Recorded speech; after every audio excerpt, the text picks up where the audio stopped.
Bagong luma, ito po ang pamilyang nakasanayan nyo na sa umaga, pero mas pinalakas syempre. Yes. Ako po ang dating panganay ng grupo, hindi na ngayon.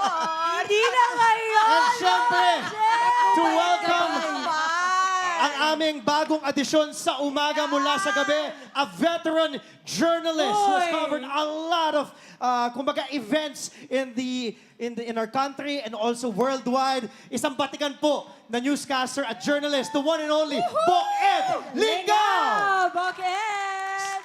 Boked, anong pakiramdam? Okay, mula sa Frontline Tonight, ngayon naman ay Frontline sa umaga. Napansin ko lang kasi ang gaganda ng mga kasama ko tsaka ang pupogi eh. Parang, Asan po yung... Boked! parang feeling ko tuloy, para akong security. Ay, hindi po totoo yan. Hindi. Alam niyo po Sample ba? nga, sample. Oo, alam niyo po mga kapatid, iyayabang ko lang ang aming Yes. latest, the most legendary. Pag inisip mo nga, siya yung pinaka-batang papasok sa morning, pero siya talaga yung pinaka-legendary. Oh. Boked, anong pakiramdam? Ready ka na ba para sa energy ng morning? Matutulog ka ba? Normally kasi natutulog ako mga alas 3 ng umaga eh. Oh, diretso ka na. Diretso na, Boked. Bok.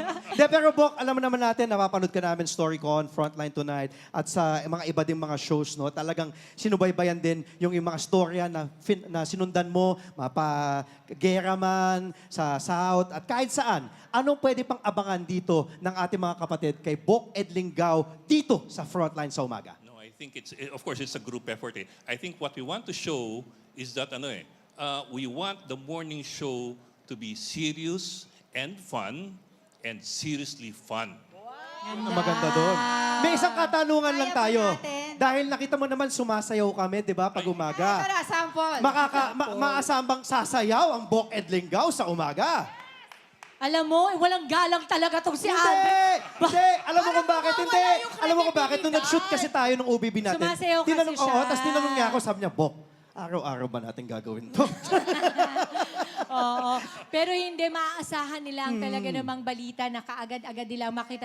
And I love what you said, Bok Ed, that we want the news to be serious, but also when it's time to have fun, we also know how to do that. Kasi tayo ang buena mano, ika nga, ng ating TV5 family. Tayo yung unang nakikita, no?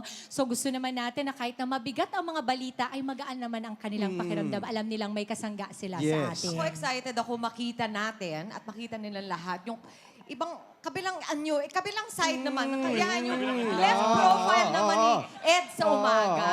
Kamusta ba si Bok? Ayan, ang Alright. sabay-sabay natin Yes. Mama discover. Che. At lalo pa tayong I think we mapapagod. want you to start your morning right. With the right Iyon. information and the right attitude. Correct.